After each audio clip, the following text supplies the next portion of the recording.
بسم اللہ الرحمن الرحیم۔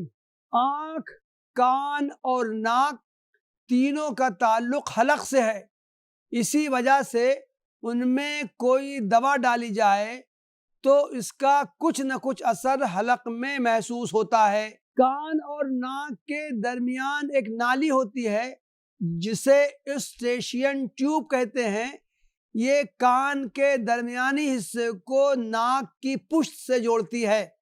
آنکھ اور ناک کے درمیان ایک باریک سی نالی ہوتی ہے جسے انبوب انفی دمعی یعنی نیزو لیکرائمل ڈکٹ کہتے ہیں۔ اگر آنکھوں میں آنسو کی زیادتی ہو تو زائد آنسو اسی نالی کے ذریعے ناک میں پہنچ جاتے ہیں۔ ناک کے پیچھے ایک خلا ہوتا ہے جسے نیزل کیویٹی کہتے ہیں، یہ گلے کی پشت سے جڑا رہتا ہے۔ آنکھ یا کان میں دوا ڈالی جائے تو وہ اسی ٹیوب یا ڈکٹ کے ذریعے ناک میں اور وہاں سے حلق میں پہنچ جاتی ہے۔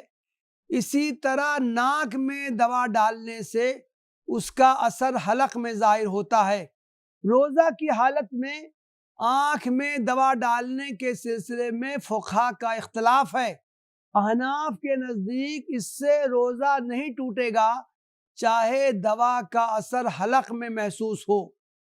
شوافع کی بھی یہی رائے ہے، لیکن مالکیہ اور حنابلہ کی رائے ہے کہ اگر دوا کا اثر حلق میں ظاہر ہو جائے تو روزہ ٹوٹ جائے گا۔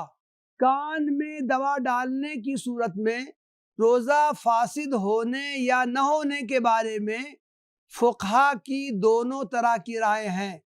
قدیم فقہا میں علامہ ابن حزم اور علامہ ابن تیمیہ رحمہم اللہ، اور جدید فقہا میں علامہ ابن باز اور علامہ ابن عثیمین رحمہم اللہ نے روزہ کی حالت میں آنکھ اور کان میں دوا ڈالنے کو جائز قرار دیا ہے۔ جہاں تک حالت روزہ میں ناک میں دوا ڈالنے کا معاملہ ہے، بیشتر فقہا کے نزدیک یہ ناجائز ہے۔ اس کی وہ یہ دلیل پیش کرتے ہیں کہ اللہ کے رسول صلی اللہ علیہ وسلم نے فرمایا ہے وَبَالِغْ فِي الْإِسْتِنشَاقِ إِلَّا أَن تَكُونَ صَائِمًا۔ یہ حدیث ترمذی میں آئی ہے، یعنی وضو کرتے وقت ناک میں خوب پانی ڈالو اللہ یہ کہ تم روزے سے ہو۔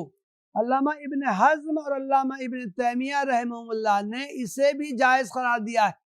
وہ کہتے ہیں کہ ناک میں دوا ڈالنے سے اس کی بہت قلیل مقدار حلق میں پہنچتی ہے، اس سے تغذیہ بھی نہیں ہوتا، اس لیے اس کی گنجائش ہے۔ بین الاقوامی اسلامی فقہ اکیڈمی جدہ نے اپنے 10ویں اجلاس منعقدہ جدہ سعودی عرب 1997 میں جو علاج معالجہ کے میدان میں روزہ توڑنے والی چیزیں کے موضوع پر منعقد ہوا تھا، اس موضوع پر غور کیا تھا۔ اس میں آنکھ، کان اور ناک میں دوا ڈالنے کو مفسد صوم یعنی روزہ توڑنے والا نہیں شمار کیا گیا تھا۔ اس موقع پر جو قرارداد منظور کی گئی تھی اس کے الفاظ یہ ہیں: آنکھ میں ٹپکانے والی دوا، کان میں ٹپکانے والی دوا، کان دھونے والی دوا، ناک میں ٹپکانے والی دوا، ناک میں پچکاری سے دی جانے والی دوا سے روزہ نہیں ٹوٹے گا اگر جو کچھ حلق میں پہنچے اسے نگلنے سے اجتناب کیا جائے۔